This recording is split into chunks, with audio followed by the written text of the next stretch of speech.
ಇಂದು March 28 Shri ಕ್ಷೇತ್ರ ಬಂಗಾರಮಕ್ಕಿಯಲ್ಲಿ ಸಾಹಿತ್ಯೋತ್ಸವ ಶ್ರೀ ಮಾರುತಿ ಗುರೂಜಿಯವರ ನೇತೃತ್ವದಲ್ಲಿ ನಡೆಯಿತು. ಆ ಸಮಾರಂಭದಲ್ಲಿ ಅಧ್ಯಕ್ಷನಾಗಿ ಸಮಯದ ಅಭಾವದಿಂದ ಮಾತನಾಡಲಾಗದ ಹಲವು ಸಂಗತಿಗಳನ್ನು ನಾನು ಇದೀಗ ಪ್ರಸ್ತಾಪಿಸಿ ವಿಷಯವನ್ನು ತಮ್ಮ ಮುಂದೆ ಸಾದರಪಡಿಸ್ತೇನೆ. ಇದು ಈ ಸ್ಥಾನ ಅನ್ನೋದು ನನಗೆ ಕೇವಲ ಒಬ್ಬ ವ್ಯಕ್ತಿಗೆ ಸಿಕ್ಕ ಗೌರವ ಅಲ್ಲ, ಬದಲಾಗಿ ನಾವು ಆರಾಧಿಸುವ ಕನ್ನಡ ಭಾಷೆ ಮತ್ತು ಸಾಹಿತ್ಯಕ್ಕೆ ಸಂದ ಗೌರವ ಎಂದು ತಿಳಿದು ನಾನು ಈ ಮಾತುಗಳನ್ನು ಹೇಳಲಿಕ್ಕೆ ಇಷ್ಟಪಡ್ತೇನೆ.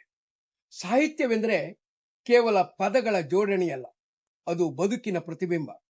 ಸಾಹಿತ್ಯ ಎಂಬ ಪದವೇ ಸೂಚಿಸುವಂತೆ ಅದು ಎಲ್ಲರಿಗೂ ಹಿತವನ್ನು ಬಯಸುವಂಥದ್ದು. ಸಹಿತಸ್ಯ ಭಾವ ಸಾಹಿತ್ಯಂ. ಸಮಾಜ ದಾರಿ ತಪ್ಪಿದಾಗ ಸಾಹಿತ್ಯವು ದಾರಿದೀಪವಾಗುತ್ತದೆ. ಮನಸ್ಸು ದಣಿದಾಗ ತಂಪಾದ ನೆರಳಾಗುತ್ತದೆ. ಕವಿಗಳು ಮತ್ತು ಸಾಹಿತಿಗಳು ಕೇವಲ ಕಲ್ಪನಾ ಲೋಕದ ವಿಹಾರಿಗಳಲ್ಲ, ಅವರು ಕಾಲದ ನಾಡಿಮಿಡಿತವನ್ನು ಅರಿಯುವ ಪ್ರವಾದಿಗಳು. ನಮ್ಮ ಕನ್ನಡ ಸಾಹಿತ್ಯ ಚರಿತ್ರೆಯನ್ನು ಗಮನಿಸಿದರೆ ಪಂಪನ ಅಪ್ರತಿಮ ವೀರತ್ವ, ಬಸವಣ್ಣನವರ ಸಾಮಾಜಿಕ ಕ್ರಾಂತಿ, ಕುಮಾರವ್ಯಾಸನ ಭಕ್ತಿಭಾವ ಮತ್ತು ಕುವೆಂಪು ಅವರ ವಿಶ್ವಮಾನವ ಸಂದೇಶ, ಹೀಗೆ ಪ್ರತಿಯೊಂದು ಕಾಲಘಟ್ಟದಲ್ಲೂ ಸಾಹಿತ್ಯವು ಇಂದಿನ ಮತ್ತು ನಮ್ಮ ಆಯಾ ಕಾಲದ ಸವಾಲುಗಳನ್ನು ತಂತ್ರಜ್ಞಾನದ ಜೊತೆ ಎದುರಿಸುತ್ತಾ ಬಂದಿದೆ. ನಾವು ಇಂದು ತಾಂತ್ರಿಕ ಯುಗದಲ್ಲಿದ್ದೇವೆ. ಕೃತಕ ಬುದ್ಧಿಮತ್ತೆ ಮತ್ತು ಡಿಜಿಟಲ್ ಮಾಧ್ಯಮಗಳು ಜಗತ್ತನ್ನೇ ಆವರಿಸಿಬಿಟ್ಟಿವೆ. ಇಂತಹ ಸಮಯದಲ್ಲಿ ಸಾಹಿತ್ಯದ ಅಸ್ತಿತ್ವಕ್ಕೆ ಧಕ್ಕೆಯಾಗುತ್ತಿದೆಯೇ ಎಂದು ಹಲವರನ್ನು ಪ್ರಶ್ನಿಸುತ್ತಾರೆ. ಅದು ನಮ್ಮನ್ನು ಕಾಡುತ್ತದೆ. ಆದರೆ ನೆನಪಿರಲಿ, ತಂತ್ರಜ್ಞಾನವು ಕೇವಲ ಒಂದು ಉಪಕರಣ. ಮನುಷ್ಯನ ಭಾವನೆಗಳನ್ನು, ನೋವು ನಲಿವುಗಳನ್ನು, ಅನುಭವದ ಸಾಂದ್ರತೆಯನ್ನು ಕಟ್ಟಿಕೊಡಲು ಮಾನವ ಸಹಜ ಸಂವೇದನೆಯೇ ಬೇಕು. ಅದಕ್ಕೆ ಸಾಹಿತ್ಯ ಬೇಕು. ಆದರೆ ಓದುವ ಹವ್ಯಾಸ ಕಡಿಮೆಯಾಗುತ್ತಿರುವುದು ಆತಂಕಕಾರಿ ವಿಷಯ.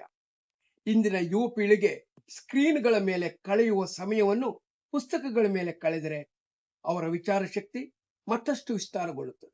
ಸಾಹಿತ್ಯವು ನಮ್ಮನ್ನು ಆ ರೀತಿಯಲ್ಲಿ ಸಂವೇದನಾಶೀಲರನ್ನಾಗಿ ಮಾಡುತ್ತದೆ.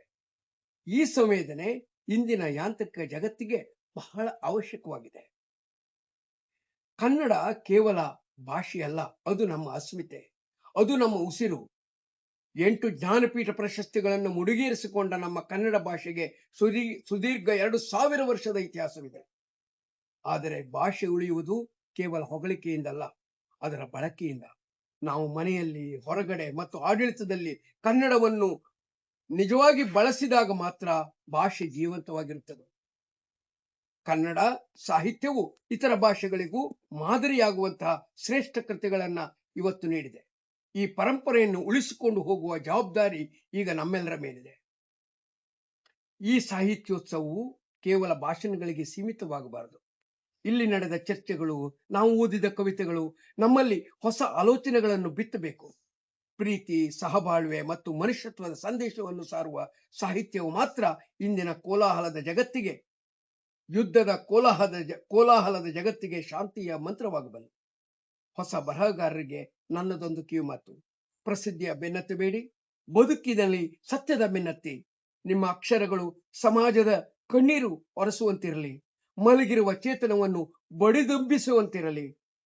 ಕೊನೆಯದಾಗಿ, ಈ ಸಂಭ್ರಮದ ಭಾಗವಾಗಲು ಅವಕಾಶ ಮಾಡಿಕೊಟ್ಟ ಸಂಘಟಕರಿಗೂ ಮತ್ತು ಶಾಂತಚಿತ್ತರಾಗಿ ಆಲಿಸಿದ ಅಲ್ಲಿರುವ ಎಲ್ಲರಿಗೂ ನಮಿಸುತ್ತೇನೆ. ಜೈ ಹಿಂದ್, ಜೈ ಕರ್ನಾಟಕ.